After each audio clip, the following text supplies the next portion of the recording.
Hello students, class 9 आज आपकी एक बहुत ही इम्पोर्टेंट थ्योरम है जिसमें आपको दिया गया है कि किसी भी त्रिभुज में उसकी एक side PS is bisector of angle P। इसका मतलब होता है कि साइड PS किसी एंगल P को दो बराबर भागों में विभाजित करने वाली रेखा। बाइसेक्टर का मतलब ही होता है कि किसी एक कोण को दो इक्वल भाग में डिवाइड करने की कोई भी लाइन होगी उसको बाइसेक्टर कहते हैं और इस तरह को एंगल बाइसेक्टर कहते हैं। ठीक है।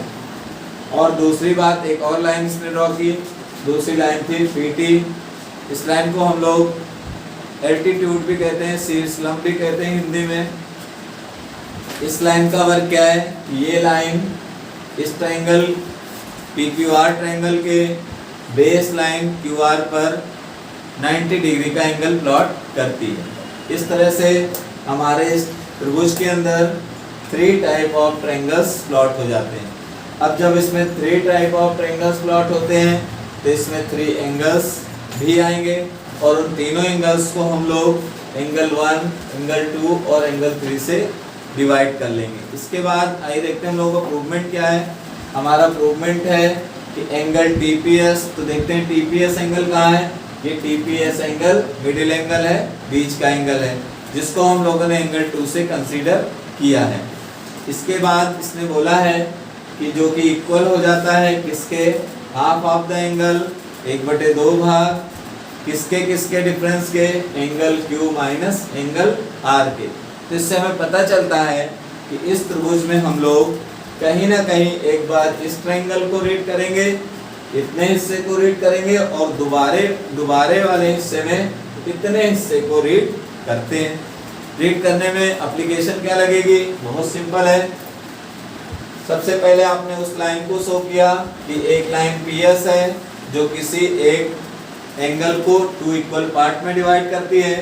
जब कोई एंगल आधा आधा डिवाइड होता है और इक्वल होता है तो हम लोग उसको इस टाइप से लिखते हैं, आधा एंगल QPS इक्वल्स टू आधा एंगल SPR। क्लियर? तो आपने अगर इस हाफ हाफ पार्ट को हटा दिया क्योंकि इक्वल है तो आपको मिला QPS इक्वल्स टू SPR। तो आपने देखा QPS में 2 एंगल थे, यानी कि जब हम बात कर रहे थे यहाँ से यहाँ के बीच में तो हमको यहाँ 2 एंगल मिलते थे। हमने दोनों को लिखा एंगल 1 प्लस एंगल 2। हमने देखा SPR में हमको एक एंगल मिल रहा था तो हमने लिख दिया SPR इज 3। एक इक्वेशन कन्वर्ट कर ली, इन फ्यूचर इसकी जरूरत पड़ेगी हमें जब क्वेश्चन सॉल्व करेंगे। तो हमको एक इक्वेशन मिल जाती है यहाँ पर, angle 1 plus angle 2 equals to angle 3। अब क्या हुआ, हम लोगों ने एक ट्रायंगल लिया। सबसे पहले हम लोगों ने ट्रायंगल लिया PQT, इतना लिया। तो हम सब लोग जानते हैं कि किसी भी त्रिभुज के तीनों कोणों के ऊपर 180 अंश होता है, इसलिए हम लोगों ने इनके तीनों कोणों को लिखा, लेकिन तीसरा कोण 90 डिग्री का था, इसको 90 लिख लिया। अब इक्वल कितना होगा, 180 के। तो क्या किया, जिसमें से एक कोण हमको पहले से मालूम था जो कि 1 है, तो उसको हम लोगों ने 1 लिख लिया। अब क्या करेंगे, एंगल PQT प्लस 1 90। फिर क्या करेंगे, एंगल PQT सेपरेट करेंगे क्योंकि हमें तो एंगल Q चाहिए। तो PQT इक्वल्स टू 90 माइनस 1, एक इक्वेशन और इक्वेशन नंबर 2 लिख देंगे।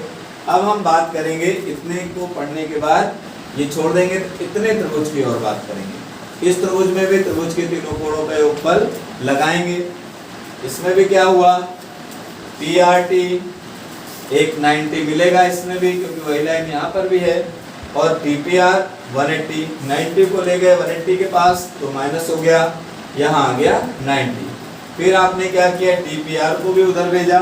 TPR क्या है, TPR यहाँ से यहाँ तक का एंगल है जिसके अंदर 2 एंगल्स हैं, एंगल 2 प्लस एंगल 3। तो आपने क्या किया, यहाँ पर PRT की वैल्यू निकाली 90 माइनस TPR। तो करना क्या था, ये तीसरी इक्वेशन थी और आपने बताया कि हम दूसरी इक्वेशन में तीसरी इक्वेशन को सब्ट्रैक्ट करेंगे। ठीक है, हम दूसरी इक्वेशन में तीसरी इक्वेशन को क्या करेंगे, सब्ट्रैक्ट करेंगे। जब हम लोगों ने दूसरी इक्वेशन में तीसरी को सब्ट्रैक्ट किया तो सब्ट्रैक्ट करते समय एक बात देखने को मिली, एक 90 माइनस हो गया, एक माइनस का 1 मिला और ये माइनस माइनस प्लस से एंगल 2 प्लस एंगल 3 मिल गए। तो हमको मिला क्या, Q माइनस आर। जब Q माइनस आर मिल गया, हमें लाना भी यही था, तो हमारे पास यहाँ एंगल है -1 2 प्लस 3। तो आपने बताया कि जो एंगल 2 है वो TPS है, या उस समय नहीं लिखते क्योंकि एंगल 2 TPS ही होगा। तो आपने एक काम किया, यहाँ पर आपने कहा कि यहाँ 3 है और ये -1 है, तो इसमें 3 को हटाया। किसकी मदद ली, इक्वेशन फर्स्ट की। बोला एक जो एंगल 3 होगा वो 1 + 2 के बराबर होगा। 3 हटाया और यहाँ क्या रखा, 1 + 2। तो 1 से 1 क्या हुआ, कैंसिल। तो क्या बचा, 2। एंगल 2 क्या है, TPS। एक TPS ये, एक TPS ये, तो कितने TPS, 2। अब क्या हो गया, ट्वाइस इसका 2 कहाँ ले गए, अपॉन में। इस तरह से एंगल TPS = आया half of angle Q minus angle R, और ये थ्योरम प्रूव हो गई, हेंस प्रूव। आप सभी को बहुत बहुत धन्यवाद। अब आप लोग इसको करते रहें।